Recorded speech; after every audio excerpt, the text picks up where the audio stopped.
Welcome to the H.P. Lovecraft Literary Podcast at hppodcraft.com with hosts Chris Lackey and Chad Pfeiffer. Today we continue with our coverage of The Dreams in the Witch House with guest host Ken Hite. Today's reader is Dave Stitton. Before we start the show, I want to mention that we are about $600 away from completing our ransom for the reading of The Call of Cthulhu with Andrew Lehman. If you're interested in hearing this, what you need to do is just go to our website, hppodcraft.com, click on the donate button, and donate whatever you can. Every donation will go towards that total, and once we hit $3,000, we're going to release that ransom out for the public, free to download and enjoy by all. So if you have a few bucks, please consider donating. And with that, on with the show. There was one among them, an evil one, wicked. Oh, go on with your nonsense, old woman. These are new days. We don't believe the old, foolish tales anymore. These are new days. We don't believe the old, foolish tales anymore.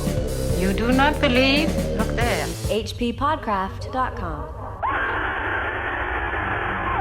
After their long discussion, Elwood and Gilman fall asleep in their chairs. Well, strange thing to Gilman is, though, that as he's drowsing, that's when he's starting to hear this hellish chant of celebrants, and he seems to understand what they're doing. He knows what they expect. Yeah. He has some kind of knowledge of what's going on, and he can't figure out why he does. He even asks himself, did he sign that black man's book after all? Did he? Who knows? But he finds himself standing in this attic alcove, and this ritual is being performed. I think on the table is the infant boy. The woman is across from him, and she's got this knife. And there's a bowl on the table next to the boy. And she's got this ritual that she's intoning, which reminds Gilman of something out of the Necronomicon. Yes. And then she extends the bowl to him, and he takes it. He's unable to keep from doing it. Yeah. He's part of what they're doing here. And I think this is all tied on to the ritual that's happening. In the real world, right? It's out on that island. There's actually people doing some kind of ritual, which we find out later. Later on, they say that eyewitnesses saw people on this island doing stuff. So It's a dream, but it's not a dream. It's obviously really happening, but it's somehow how his brain is interpreting all of the events. Well, what they're doing up there in that room is related to, this is a sacrifice they're making of some kind. She gives him the bowl, asks him to hold it in a certain position, then raises up the knife. Yes. Obviously to slaughter this kid. And that's when we get a nice little action sequence here. In an instant, he had edged up the slanting floor around the end of the table and wrenched the knife from the old woman's claws, sending it clattering over the brink of the narrow triangular gulf. In another instant, however, matters were reversed, for those murderous claws had locked themselves tightly around his own throat, while the wrinkled face was twisted with insane fury. He felt the chain of the cheap crucifix grinding into his neck, and in his peril wondered how the sight of the object itself would affect the evil creature. Her strength was altogether superhuman, but as she continued her choking, he reached feebly in his shirt and drew out the metal symbol, snapping the chain and pulling it free. At sight of the device, the witch seemed struck with panic, and her grip relaxed long enough to give Gilman a chance to break it entirely. He pulled the steel-like claws from his neck and would have dragged the beldam over the edge of the gulf had not the claws received a fresh access of strength and closed in again. This time he resolved to reply in kind, and his own hands reached out for the creature's throat. Before she saw what he was doing, he had the chain of the crucifix twisted around her neck, and a moment later he had tightened it enough to cut off her breath. During her last struggle, he felt something bite at his ankle and saw that Brown Jenkins had come to her aid. With one savage kick, he sent the morbidity over the edge of the gulf and heard it whimper on some level far below. That was a hard-hitting combat scene right there, man. It took the witch and Brown Jenkins down. I love this. It's really un-Lovecraftian. He takes action. He doesn't allow this to happen. He's not watching and fainting. He does a little choke out on the witch, and then he kicks Brown Jenkins' ass, literally. Now, this is a part that some people, there's a contention here because the crucifix seems to work. Like she's a vampire and the sight of it freaks her out. And we talked about this a little bit earlier, where perhaps she has just a fear of Christianity from where she's from. But what's interesting about is, Ken, you talk about this in your book, that it's the chain that actually does her in. Yeah, it's not Hammer Films. She's not boiled alive by the sight of the crucifix. He doesn't burn it into her flesh. None of that. She's briefly startled when he pulls the crucifix out and shoves it at her. So first of all, he's pulled a metal object out and shoved it at her. So we don't even know that she knows it's a crucifix. She might think it's a knife. She might think it's a gun. We don't know what she thinks. She's briefly startled. She suffers no supernatural flaw at all because it says that her horrible supernatural strength comes back and she starts choking him again. Yeah. So the crucifix doesn't weaken her. It doesn't send her scurrying to the other corner of the room. There's no supernatural impact of the crucifix whatsoever. She's startled to see it in his hand. He takes advantage of that brief moment of inattention because, as you say, he's sort of an action hero for a Lovecraft character. And then, and this is what I think is one of the great Lovecraft, black jokes at the expense of Christianity. The thing that kills the witch is not the power of the crucifix. It's being strangled to death by the nickel-plated chain around the crucifix. Like they used to do to the witches in Salem, she's hung, she's strangled to death, right, by someone wielding the cross. Right. And it's a beautiful piece of it's simultaneously, it's a great action sequence. It's black humor at Lovecraft's blackest. It has a nice historical resonance. I mean, I think this is one of the great terrific moments in Lovecraft is that we have a really genuinely exciting fight scene. He's kicked the Brown Jenkin into the abyss. Then we discover, oh no, it's too late. The baby is still dead. Yeah, that's the total bummer after the whole thing, because he looks over and then the baby, its wrist had been bitten and its blood drained into the bowl, and the baby was dead. The baby died. He didn't save him. You really can't. This rat is really the real adversary. Yeah, the witch is almost more of a tool, but Brown Jenkin managed to kill that kid while the fight was going on.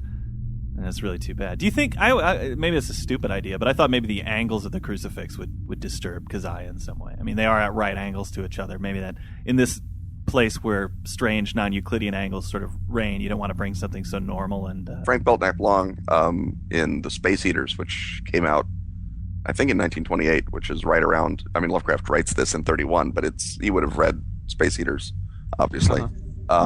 In Space Eaters, Long posits that the crucifix is the elder sign, that the sign of the cross prevents the space eaters from coming after you, and it implies that it's because of the geometry of the cross, that it's not necessarily, that it has anything to do with Jesus. It's that, proper, decent Euclidean angles will protect you, and you get a little of that also with Long. I mean, not with the angles in this case, because his Hounds of Tindalos can come through any angle, but a sphere will protect you. So the notion of protective geometry is maybe something that is sort of in Lovecraft's mind. I think it's the sort of thing that you would certainly want to introduce if you're doing it in a role-playing game, or if you're trying to explain it in some other way. I mean, I think that just grabbing a metal object and shoving it in someone's face, that Keziah Mason is not, a ninja. She's an old lady who casts witch spells in an attic. Exactly. End of the day, I mean, I think that there are lots of different ways you can make this work without it defeating the entire non-Judeo-Christian mythology that Lovecraft has set up. Yeah, absolutely. What people don't like are some of the writers that came later who kind of made these things into good and evil, moral, kind of applied morality to it. And well, August Derleth does it a bit. Even Derleth does not have, anyone using a crucifix or prayers. I mean, I think that there's a bit where I think St. Augustine of Britain is a warrior against the mythos in one of the Derleth stories. I imagine that it's a coincidence that he's also St. Augustine of Britain. He's not a warrior because of his sainthood. He's a warrior against the mythos because he's a good guy. Right. Now, Gilman has to he sees that unfortunately the child has been murdered anyway, and he's got to make a jump by himself if he wants to get out of this place. The violet light has gone out. The witch is on the floor, dead. He presumes he choked her to death. Presumably, yeah. The ritual went through, so something bad's going to happen, and he needs to get out, but he doesn't know how to get out of this place. So he thinks, well, I can jump into the void, and maybe, that'll get me to where I need to go, but it also might get me stuck on another planet somewhere, or lost in time and space. Yeah, that's the most frightening thing for him. He has a pretty good idea that he might be able to escape and get back into the house, or he could end up in the ultimate void of chaos. Right. So he does it. He makes the jump. They find Gilman on the floor the next day. He's pretty much like catatonic. He's in a state of shock. There is bites on his ankles, and there's marks on his neck like he was strangled. And Elwood and Joe find him and put him to bed. They call the doctor in to check him out. The doctor gives him some sedatives, and he goes back to sleep. Yeah, this is probably why he shouldn't have seen a doctor before, right? Because the hypodermic injections, they put him out, and that's not a good thing. Yeah. And another thing, too, is Gilman's deaf. Now, he had, super hearing before, because in the story, remember, he mentioned, at the very beginning, he mentions that he can just hear all these things. He hears chanting, hears the sound of the rats in the walls, but his eardrums have ruptured. As if he heard a really loud, terrible noise. Yeah. Which nobody else heard in Arkham the night before, so they have no idea what could have done this. No. But I mean, obviously, traveling in the chaos void will, do things to you. But at this point, finally, Gilman and Elwood agreed to move out as soon as possible because there are reports that down by that White Stone, which was out past Meadow Hill. Yeah, there was a police raid. Nobody was captured, though. And somebody said they saw a huge Negro out there. It sounds like it happened. But that's not the worst thing. The crowning horror came that very night. Elwood will never forget it and was forced to stay out of college the rest of the term because of the resulting nervous breakdown. He had thought he heard rats in the partitions all the evening, but paid little attention to them. Then, long after both he and Gilman had retired, the atrocious shrieking began. Elwood jumped up, turned on the lights, and rushed over to his guest's couch. The occupant was emitting sounds of veritably inhuman nature, as if racked by some torment beyond description. He was writhing under the bedclothes, and a great red stain was beginning to appear on the blankets. Elwood scarcely dared to touch him, but gradually the screaming and writhing subsided. By this time, Dombrowski, Koyensky, Desrochers, Mazurowitz, and the top-floor lodger were all crowding into the doorway, and the landlord had sent his wife back to telephone for Dr. Malkowski. Everybody shrieked when a large, rat-like form suddenly jumped out from beneath the ensanguined bedclothes and scuttled across the floor to a fresh open hole close by. When the doctor arrived and began to pull down those frightful covers, Walter Gilman was dead. It would be barbarous to do more than suggest what had killed Gilman. There had been virtually a tunnel through his body. Something had eaten his heart out. Dombrowski, frantic at the failure of his constant rat-poisoning efforts, cast aside all thought of his lease, and within a week had moved, with all his older lodgers, to a dingy but less ancient house in Walnut Street. The worst thing for a while was keeping Joe Mazurowitz quiet, for the brooding loom-fixer would never stay sober and was constantly whining and muttering about spectral and terrible things. So this was Brown Jenkins' revenge for killing Keziah. He ate his heart out from the inside? Yeah. How could you possibly stop something like that? Something that has the ability to go into your body through trans-dimensional means and then eat your heart out. It's just indefensible. It's so freaky. And another thing that they mentioned, too, is that there's tiny little footprints that are in the shape of a human hand. Well, there were no footprints. It was 4 tiny human hands. And I guess until this point, I pictured that he had, almost like the Fly. The Fly has the human head and the one human hand. Yeah. I always assumed that his front 2 paws were hands, but no, he has 4 hands. Oh, right, yeah. Which is very disturbing for some reason. Yeah. That's extra weird. Well, the house is never rented again, and health officials, there's this terrible smell coming from the building, and they trace it to the closed spaces above that room, but decide it's probably not worth our while to open it up and disinfect it. Because it's been condemned. The building's condemned. Nobody's dealing with it ever. And after that, too, there were no more appearances of Keziah or Brown Jenkins, and at least none that Elwood hears of. There's some reference that he heard about the matter afterward from some local whispers and I think some newspaper report on something that happened, which is this. In March, there was the great gale that wrecked the roof and the great chimney of the house. So his room gets knocked in by a tree or something like that. Right. But nobody actually ends up checking it out until December. Right. When it was cleared out by reluctant workmen. No, I just left them. It sits there for 8 months before they get around to clearing it out. So imagine what that says about the rest of this neighborhood in Arkham, right? Yeah. You've got the tree has fallen into the roof. It smells like there's a dead body up there, but still it takes until December for the reluctant, apprehensive workmen to start digging through the rubble. Yeah.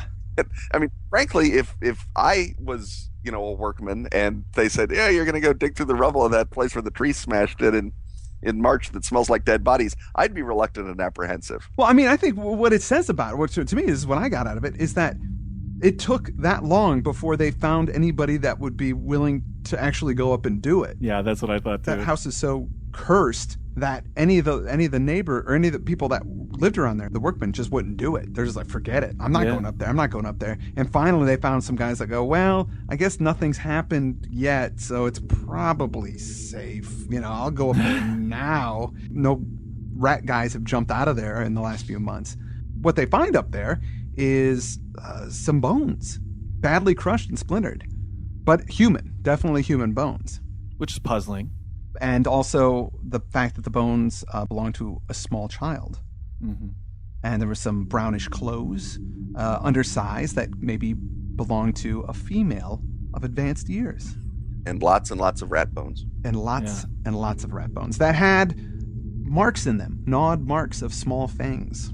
They also find remnants of some kind of library. There's a lot of books and papers, which all seem to deal with black magic. The terrifying thing is that there's handwriting and marks on all of these papers that suggest age differences of at least 150 to 200 years, but they cross a huge span of time. So somebody's been up there making notes on things. And updating their library, right? That the books and the watermarks in the paper can be up to 200 years in span, right? So the oldest book in there is 200 years older than the youngest book. So that implies that someone has been continuously updating a library over 2 centuries and then writing their notes in the margins.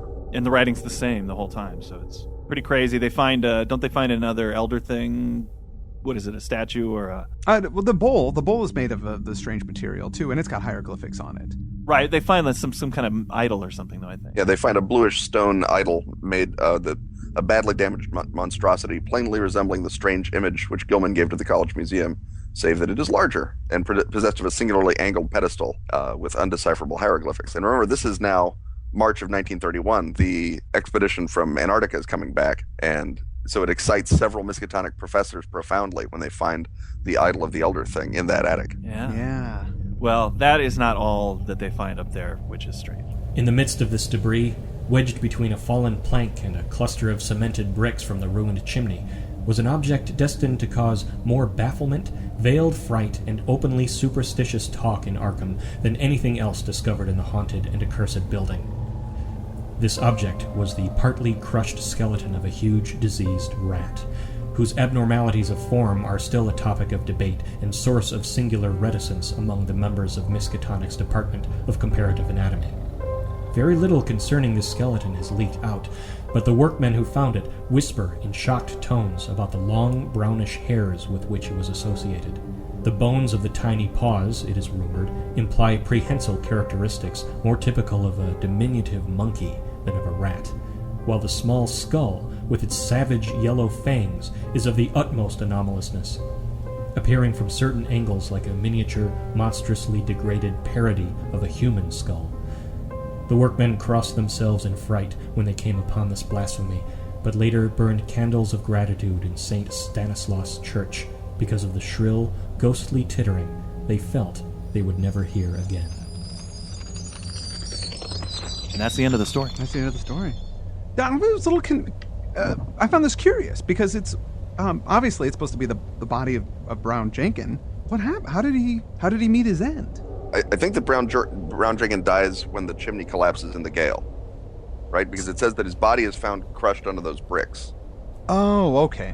And so obviously when Brown Jenkin is not, wandering around in hyperspace, he has as his he lives in that house, right? That's where his physical body exists when it's on Earth, his base of operations.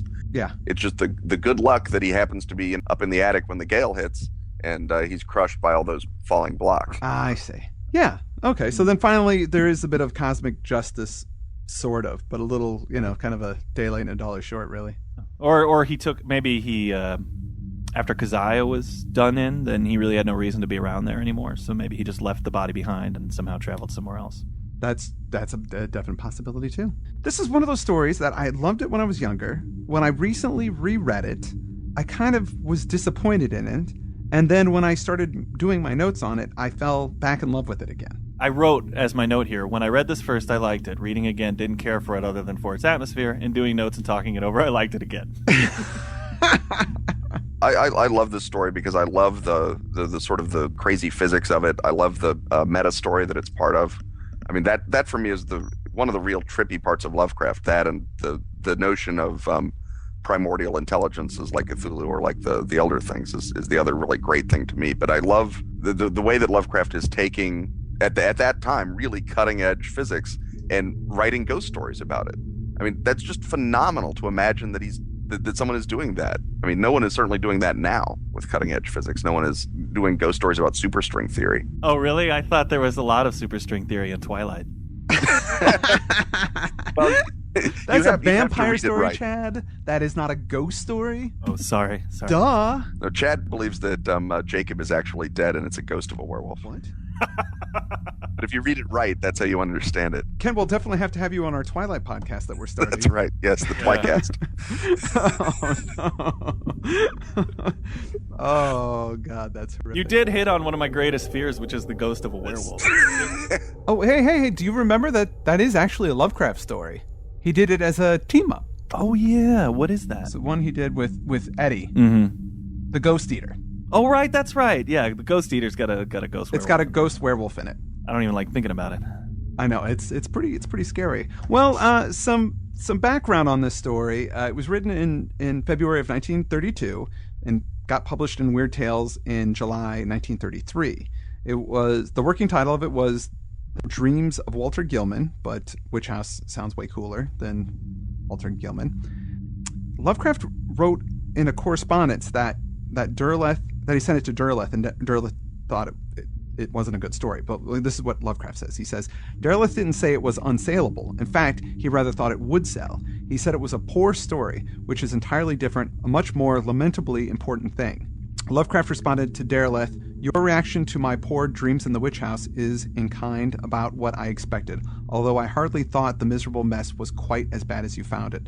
The whole incident shows me that my fictional days are probably over. Aw. Which, yeah, it's totally sad. But Derleth went and took it and gave it to Farnsworth Wright to try and sell it. And Farnsworth goes, yeah, I'll totally publish this. And sold it to Lovecraft, or Lovecraft sold it for $140. So it got published. And deservedly so. It's a terrific story. Yeah. So the thing that when Lovecraft says that my fictional days are probably over seemed to be a little bit of a pity party to me. Yeah, well, unfortunately, they're about to come true, right? I mean, I don't think that he knew that he was dying. I think he just felt bad that the story wasn't as good as he hoped it was. yeah. When Farnsworth said, yeah, I'll publish it, and it got published, then he still kept writing fiction. It didn't stop him. Well, I've had that happen before where you write something and you say, hey, could you give me a couple of notes? And the notes are, this is fucking terrible. You think, well, geez, I thought there were some flaws, but I didn't know it was that bad. Right. It happens. Yeah, it happens. It hurts your feelings. There's really. still a few Lovecraft stories that I'm excited about, that he obviously doesn't actually feel that way, and he still has to write Shadows Out of Time and yeah, sure. and Haunter in the Dark, and I personally like Thing on the Doorstep. So he still has some good stories in him. Ken, do you have any last thoughts? I should mention that I got to be at the world premiere of the play based on Dreams in the Witch House, done by Charlie Sherman for Chicago's Wild Claw Theater, and I got to, in my role as the guy who gets to write about Lovecraft for Weird Tales magazine, I got to be at the premiere of the play and talk a little bit about Lovecraft. And Sherman takes it as he took it as into sort of a noir in which all of Arkham is complicit in this series of baby murders and cult killings and witchcraft, and that Gilman is almost a passive version of Sam Spade, and that he's continuously being brutalized, and as he's brutalized, more of the truth of Arkham is revealed. And I thought that was a pretty interesting take on it, that you look at it as Lovecraft obviously doesn't really intend to indict all of Arkham as part of this witch cult, either by omission or commission. The notion that these babies have been disappearing every Walpurgis Nacht for maybe 100 years, and the cops can never be bothered to do anything about it because they're just Polish kids, they're immigrant children. When you take it in a non-Lovecraftian, in the sense of a modernist social conscience type approach, the story gets, in a lot of ways, even better, because you're really talking about a town that's not just haunted by witches and haunted by gambrel roofs. It's haunted by the fact that they hate and disdain the immigrant population that lives among them. That you have this 100 years of baby killing, or however many years Keziah has been up to it, and no one's bothered to do anything until one grad student just climbs up into the attic and chokes her to death with a crucifix chain. So I mean, in that way, it is kind of a valuable approach to look at it as a noir, as a guy who's the one person who's willing to walk where no one else is going to walk, literally in this case through the fourth dimension, even though he knows it's going to kill him. Like you say, the sensible thing would be, what, I'm going to leave my books in the attic room, and I'm going to go back to Haverhill, and I'm going to work in a department store. But that's not what he does. And whether he does it because he's trapped there or because he realizes that if he doesn't, no one else will, I think that's kind of a nice thing. And it's certainly watching that play, it was a very interesting way to look at the story. Yeah. Now, are you going to continue to write with Weird Tales? I know they've had some change in editors. I have not heard yet one way or the other. I know that there's one more issue that the previous editor put together, and I'm part of that, but I have not heard yet from the new publisher as to whether or not Lost in Lovecraft will continue with them. I hope it does, because it's terrific. I really like writing those pieces, and I really like being in Weird Tales. So. Well, I like reading them, so I hope it does continue. Well, I think that about wraps it up for the Dreams in the Witch House. Ken, I thank you so much for being on the show. Over these past few episodes, it's been great having you on, and this has been one of my favorite ones to record. Whether it turns out good or not remains to be seen. It'll be terrific, I'm sure. No, it's been great. I mean, I love being on the podcast, and I really love being on the podcast when it's a story that I really get into and I really dig. So I'm really glad that I got to sort of swing the bat for Lovecraft on this story because like you say, a lot of people tear it down based on what I think are fundamental misconceptions about the story. That's all we have for today. We'll be back next time with a story called The Man of Stone, I believe. Yep, this is another collaboration, but this time it's with a new authoress, Hazel Heald, a special team-up Marvel style. All right, well, that's what we're covering next time. Thanks, everybody, for hanging out with us as we did these episodes. I'm Chad Pfeiffer. I'm Chris Lackey. I'm Kenneth Haidt. And this has been H.P. Lovecraft Literary Podcast. HPPodcraft.com. hppodcraft.com.